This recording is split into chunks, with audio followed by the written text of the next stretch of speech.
Probably about a 39 tractor than this one, but it ain't what it used to be. There's a lot of people.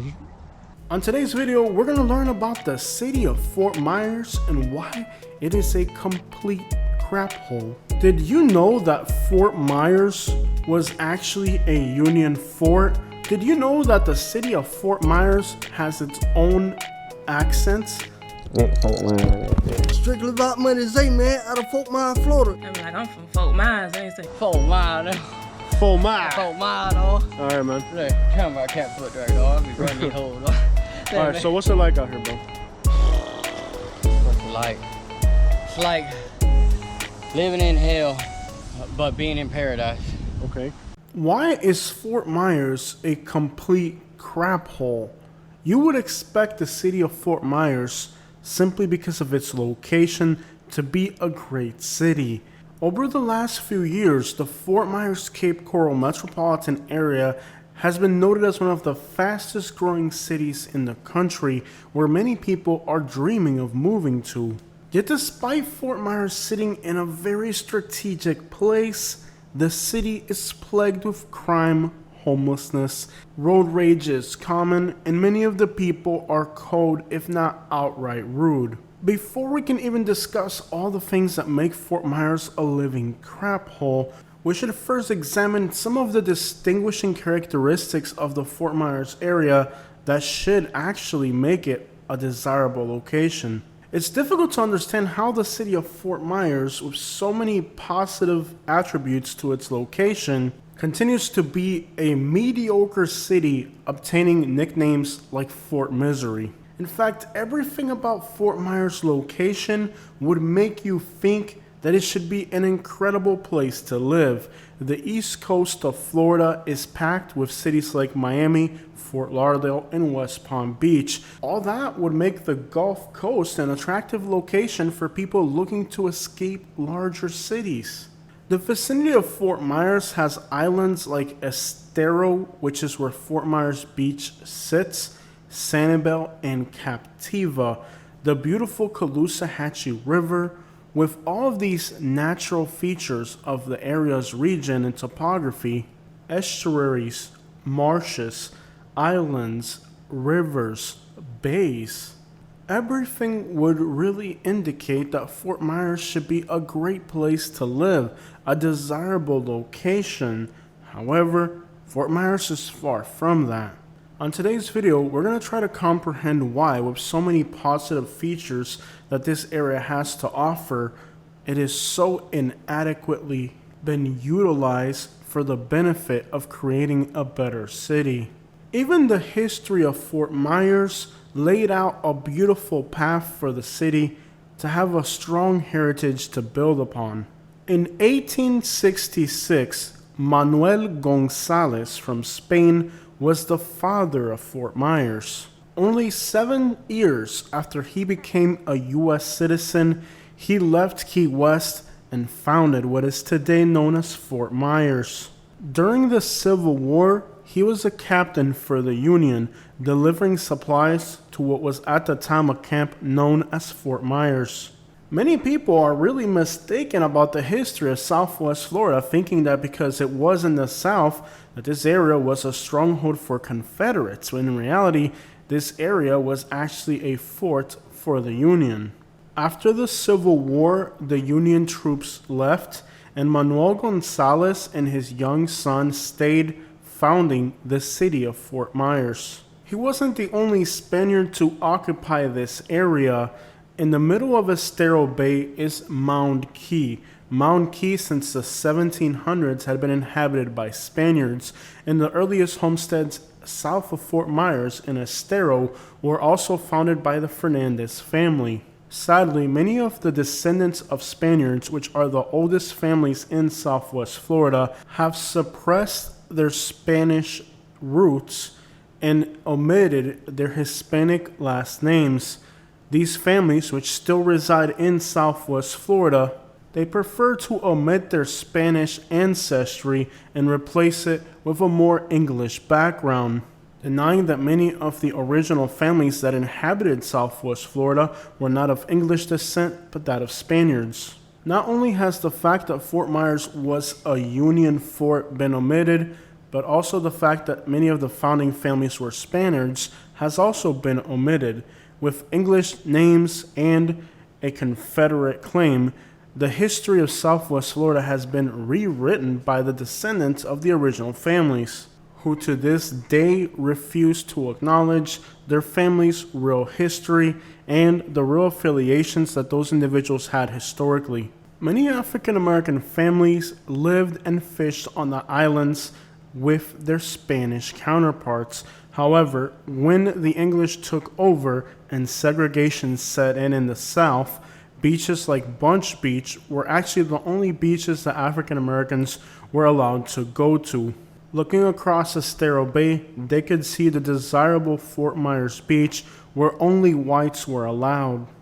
With cleaner water and whiter sands, these more attractive beaches was certainly where these people would have wanted to be, and these beaches were their homes right up until the Spanish influence faded away from Florida and was replaced with the English lifestyles.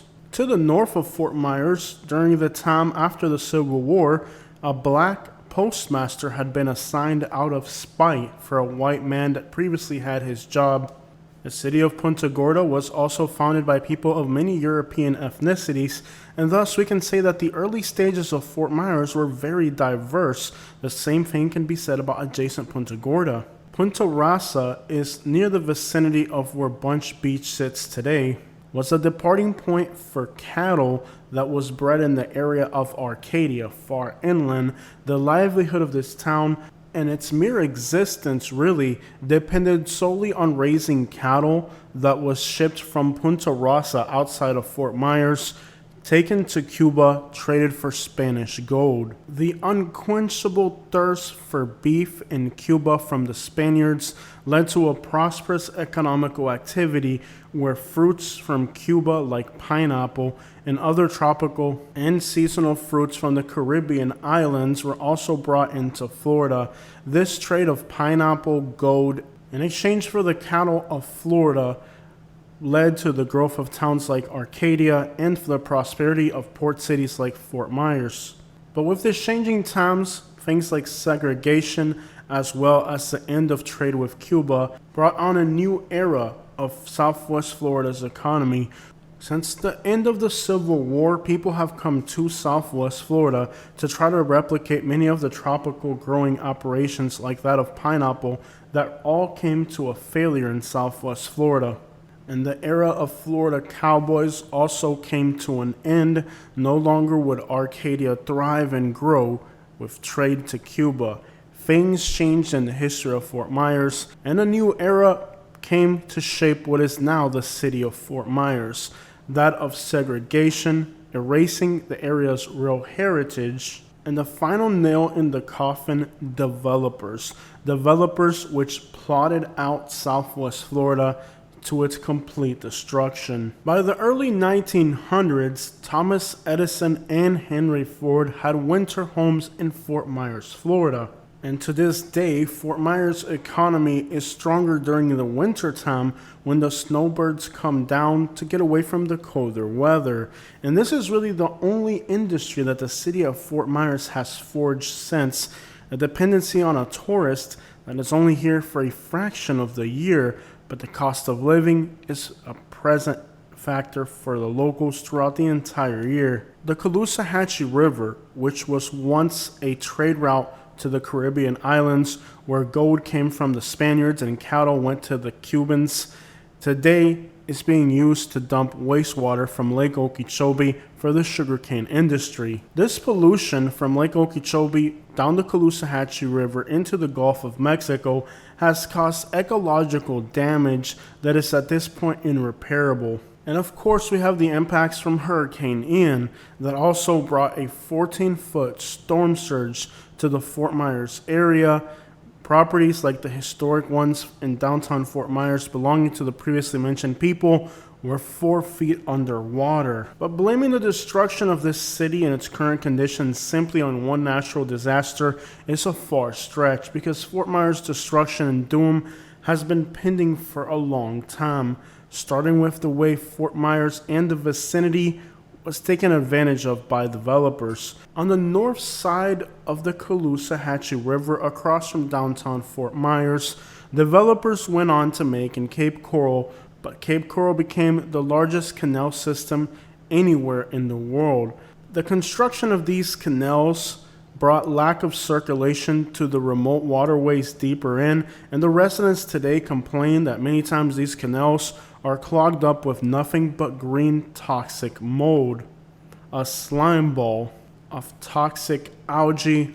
Likely this area lacks water circulation, stagnant water in these canals mixing with the water coming from Lake Okeechobee contaminated by the sugar industry at the mercy of the U.S. Corps of Engineers has created, well, one of the largest ecological disasters on Earth. Besides that, the grid pattern of Cape Coral is so massive that even to this day, entire sections of Cape Coral are nothing more than vacant lots still waiting for development. Even more complicated is the notion that when Cape Coral is fully built up, one can only imagine how bad the traffic situation will become, since not much was put into this area as far as planning goes.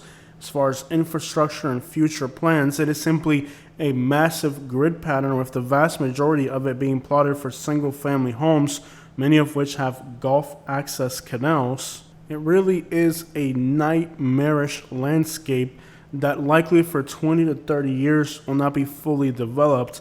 And once it does become fully developed, the notion that Cape Coral still does not have bridges to access any of the islands, which is what makes the area unique to begin with. Cape Coral is now by population the largest city in Southwest Florida with over 200,000 people, yet Cape Coral has literally no industry and no access to none of the islands, which is what makes this area attractive. That pushes all of the traffic of 200,000 people that would like to go to the beach through Fort Myers, creating one of the biggest congestion nightmares ever to exist on Earth, as the 200,000 people that live in Cape Coral have to venture through the city of Fort Myers. There are no expressways here, it's just all secondary roads to get access to the beaches. To the east of Fort Myers, Lehigh Acres is another grid pattern on par with Cape Coral in size, minus the expansive canal systems of Gulf access. Lehigh Acres is built the same way, a massive, incredibly large grid pattern that has literally no industry as well, mostly plotted for single-family home construction. Today, over 180,000 people are believed to live in the unincorporated area of Lehigh Acres, and if those people would like to go to the beach, they also have to go through Fort Myers onto the same roadways that are already packed with the 200,000 people from Cape Coral. What this has created is an abnormally difficult east to west and north to south grid pattern to traverse, because the volume of traffic moving through Fort Myers on a daily basis doesn't represent the city of Fort Myers. It represents the people that live in Cape Coral and Lehigh Acres, who have to use Fort Myers as a commerce hub, since none of those cities have any industry. Areas that are particularly crippled in infrastructure and in investment and access to utilities, particularly the region of Lehigh Acres to the east of Fort Myers, means that the area of people that commute into Fort Myers are poor suburban areas with massive commutes on par with places like New York City. We're talking about some of the largest commutes in the entire country, but it's not a vast urban area like New York City. We're talking semi-built up suburban areas that have commute times as far and complicated as those in New York City or Boston, among the most congested roads in the entire country, with some of the longest commute times for unincorporated areas that have a lot of poverty and are seriously lacking access to infrastructure. Insufficient internet in some parts of Lehigh Acres, if not most of it, barely enough to open up a web page. No city sewage, everybody is on septic tank. No city water, most people have a well. There's no sidewalks, there's no street lights, there's nothing as far as infrastructure It is a never-ending expansive wasteland of nothing but empty residential lots with an occasional new house being put in that will have no access to any infrastructure. Literally, the city of Fort Myers supports the city of Cape Coral and the city of Lehigh, leaving the vast majority of people who live within Fort Myers city limits completely depleted as the market force here is oversaturated. One of the craziest things you'll see anywhere in the United States is what happens in Fort Myers, where you'll see hundreds of people, the vast majority migrant immigrants, sitting around waiting to find work, since after all, there are more workers than there are jobs in the city. To the east of Fort Myers city limits sits the area of Tice. The area of Tice is the largest Guatemalan community in the United States by percentage of the population, the vast majority of these people being undocumented migrants working, building those same homes in Lehigh Acres and in Cape Coral, which people are moving into. While it is true that Fort Myers has been one of the fastest growing cities in the country, and Southwest Florida one of the fastest growing regions, it's important to remember that the vast majority of that labor force is done by illegal migrant workers. The pay is horrible, the working conditions unethical, the heat unbearable, the rain constant, the heat and humidity.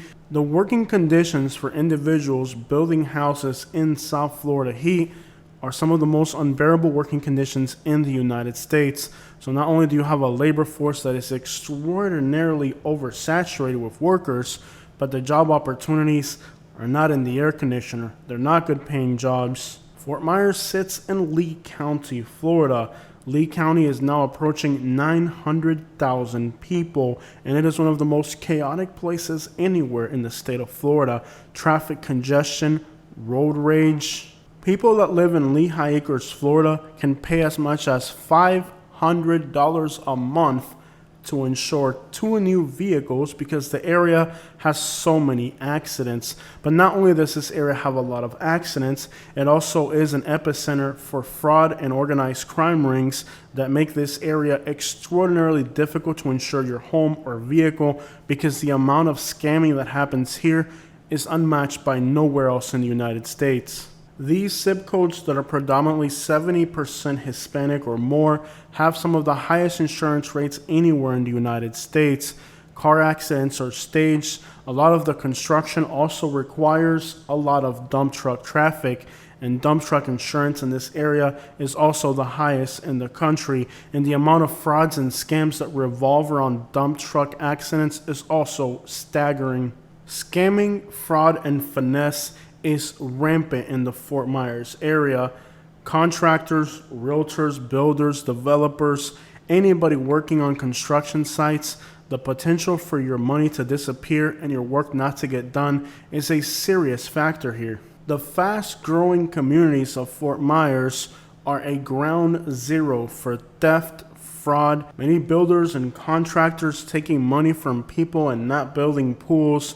It's a complete nightmare. The greedy feeding frenzy of growth and development has also become a breeding ground for sharks, preying on anybody they can take a bite out of. Corruption in local government in cooperation with developers. Kickbacks. From planning and zoning to inspectors, everybody's been bought. Corruption is rampant. Theft is out of control. And these fast-growing cities have been built on nothing more than scam, fraud, and finesse, with corruption playing a huge role. If Miami was built with drug money, Fort Myers was built with scam and finesse. Approaching nearly 200,000 people today, Lehigh Acres is still unincorporated. Many of the locals say that the reason Lehigh Acres is unincorporated is because of the kickback schemes that the fire department and other people who do county maintenance are running. There's just too much money being made, including with the sheriff's office, for them to give up lucrative taxpayer base of Lehigh Acres, which means that this area will continue to be unincorporated.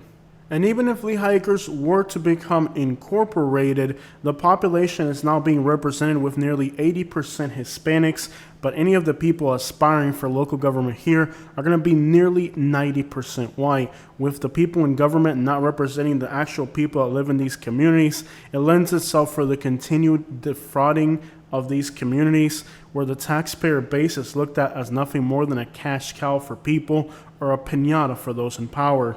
Even if Lehigh Acres were to be incorporated and the leeches of Lee County were to be stripped off its back that have been sucking the life out of Lehigh Acres, people would then have to create a taxpayer base for a city that's even higher, and many of the people here simply cannot afford it, keeping them trapped in what is now one of the most vulnerable real estate bubbles that has ever existed, going back to the recessions of 2007 and 2008. Only the area of Las Vegas had a larger hit to the value of homes and the amount of foreclosures.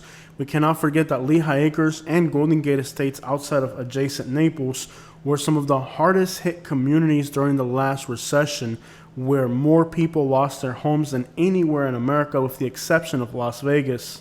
Today in the Fort Myers area, the proportion of people working in the field of construction is one of the largest by percentage of anywhere in America, and even higher in areas like Lehigh Acres. And this creates a situation where if the economy were to stop, 20% of the people in Southwest Florida would have no access to income. Just like what happened in 2007 and 2008, this leads to a massive amount of foreclosures. To aggravate the problem, all of the growth and development is taking place around the areas that are mostly Hispanic. The regions of Cape Coral and Lehigh Acres are the largest by number and percentage of the population that are Hispanic. These are the regions of Fort Myers that have grown the fastest. When it comes to the city core of Fort Myers, within city limits, there has literally been no growth. In fact, despite the fact that the metropolitan area as a whole continues to grow, Fort Myers itself has stayed stagnant. With the exception of the southern edge of the city around 6 Mile Cypress, and building in this area is really limited due to the fact that it is swampland and it cannot really be built very well. People have simply not moved to the city limits of Fort Myers. Cape Coral's grown by the hundreds of thousands. Lehigh Acre has grown by the hundreds of thousands. A piece of land in Estero or St. Carlos Park is worth 4 times more than it used to be. However, when it comes to the city limits of Fort Myers, it is too ghetto, too crime-ridden, too impoverished for anybody to care to live there. There hasn't been gentrification. There hasn't been an improvement of inner city communities. Not even the flood of people that moved to Florida, and in particular the Fort Myers metropolitan area during the madness of COVID when everybody came to Florida, not even then did the composition of these neighborhoods change. There simply is no interest in investing in these areas. They have become desolate. Only migrants from the poorest Central American countries are actually willing to move into the urban core of Fort Myers, countries like Guatemala and Haiti. Even the African American community, which was established at the heart of Fort Myers, is now transferred over into Lehigh Acres. Even the black people got out of Fort Myers. Fort Myers has another problem. On a state level, the state of Florida has decided to go after these same communities that are at the heart of the growth and development of the Fort Myers area, the illegal Haitian and Guatemalan communities. Lee County in particular has worked in collaboration with the state of Florida to encourage mass deportation, arrest, and harassment of these predominantly Central American communities that have compromised a large percentage of people that are today illegal. So not only has nobody moved into the city limits of Fort Myers, but the people that live within the city limits of Fort Myers have either been deported or decided to leave the city because of law enforcement presence in their communities. And the void that's been left behind has been sucking up all of the low-income, criminal record, and just riffraff of the entire metropolitan area. People who have to get a rental but don't have a credit score, so they have to do one of these direct landlord-type things where there's just slumlords. These are the types of rentals that are prominent in the city of Fort Myers. And as this void is left in the heart of Fort Myers, it's being filled in with just criminals from other parts of Lee County and Southwest Florida. Sure, these communities were compromised largely of people who were here illegally, but at least they were working in construction jobs The pressure that Lee County and Fort Myers has put on these Hispanic communities has now left a vacancy in the heart of Fort Myers in places like Tice and Pine Manor, and that void is being filled with people, the most undesirable riffraff in society, because nobody, doesn't matter how affordable Fort Myers gets, is going to move into these hoods. So now that these migrant people are leaving the city of Fort Myers, that void is getting filled with the absolute worst of the worst. A lot of people that were homeless in North Fort Myers, or people that were in North Fort Myers, are coming back to Fort Myers, and the composition of the neighborhood went from hardworking migrants to mostly criminals and thugs who don't have a good credit score, so they can't lease a new apartment. And the result has been that the city of Fort Myers has become a complete zombie-land apocalypse of homeless, vagrants, delinquents, sucking up all of the crime from Southwest Florida into its city core. And now, as a new drug market emerges in Lee County, in these urban areas, gangs are fighting for control of neighborhoods like Tice and Pine Manor, neighborhoods that have always been poor and have always had gangs, but they weren't actively fighting for control of these neighborhoods. Now that these Hispanic communities are being replaced with a mostly white and black population, new drug markets are emerging and people are fighting for this new gang territory. But one of the real underlying reasons that's never mentioned about why the state of Florida and Lee County wanted to get rid of this population, nobody ever mentions this, is that they all had several kids, and these kids are U.S. citizens, and it's overburdening the school systems where all the resources go into.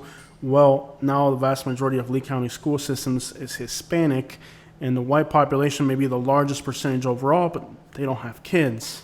A lot of the pressure is really coming from the school districts, but nobody mentions that part. Hispanic parents also refrain from participating in anything that has to do with the school systems, parent-teacher meetings, just supporting these organizations of the school systems. Hispanics just have the custom of sitting back and letting the school system do that independently, but that's not the way they want it in Lee County. They really want more parent involvement, and basically the school systems and white population in Lee County feel like the Hispanic population is just dumping all these kids into their school systems and letting them be solely responsible for what happens. Culturally, Hispanics really don't have the inclination to do that. But even far worse than that, it's the reality that most of these parents are overburdened economically with long commutes, expensive cost of living, low-paying jobs, and large families. Even if they wanted to, they probably don't have the time, like the parents of American children who have the opportunity to have more free time or have a mom stay at home and engage in these activities more freely. Simply, it's created a problem overburdening the school systems.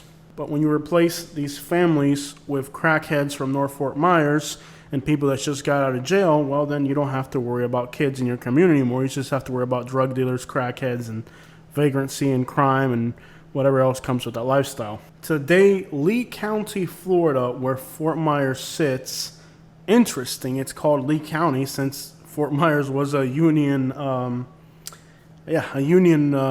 little establishment there.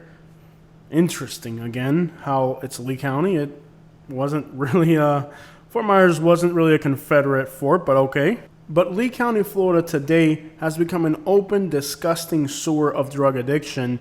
Lee County now has the highest drug overdose of anywhere in Southwest Florida, even higher than Sarasota and Manatee counties. If you could just wrap your head around that, if you live in Bradenton, wrap your head around the idea that Fort Myers now has a higher drug overdose than you, right? Hard to believe it. Lee County is now the epicenter of the overdose epidemic in Southwest Florida. Meanwhile, despite the fact that Lee County is raging out of control with homelessness and addiction at numbers never seen in the history of Fort Myers, the local officials say that crime is at a 50-year low. Who's gonna believe that? It's hard to believe that things in Fort Myers are going to get better when the people in charge are completely blind to what is destroying the city and county. But just to summarize today's video, Lee County now has the highest overdose death rate in Southwest Florida. The Hispanic population has much more children than the white population. Many a times the parents are working long commutes, hard jobs and don't have the ability to focus on the education of their children. This has become an overburden to the school systems who see these children as having no face behind them, nobody behind them. They're just ghost children in their school systems. Parents aren't involved, don't speak English, and don't have the time to help their children through the school process. The saturation of these communities in the school systems has become a burden to the cities and municipalities and counties in a state that has no state income tax and is very badly funded when it comes to education. The reckless behavior of industries like sugarcane and developers have contaminated and destroyed the landscape, building ineffective urban landscapes. The only interest these people have is how they can make a quick dollar in construction today. Very little environmental studies have been done or planning or zoning plans for the future. Simply, they're building today at the expense of the future. The area has forgotten its original roots, and it has denied its real heritage, trying to replace their history with one that doesn't fit the reality of what actually has taken place historically in Southwest Florida.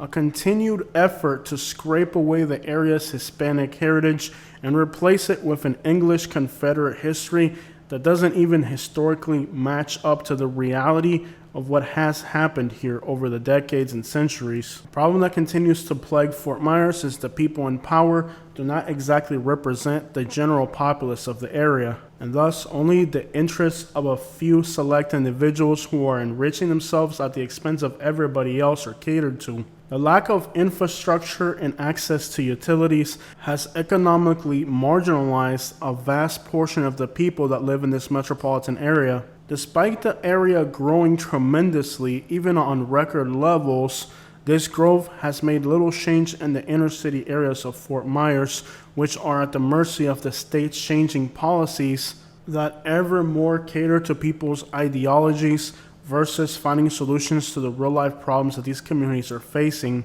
The more Fort Myers grows, the less land there is available. The more contamination there is, the more traffic congestion there is, the more agitated people become. All the while, developers and politicians line their pockets by ensuring that the resources that the community has can be split evenly among their partners, leaving these communities with absolutely no chance to ever become incorporated.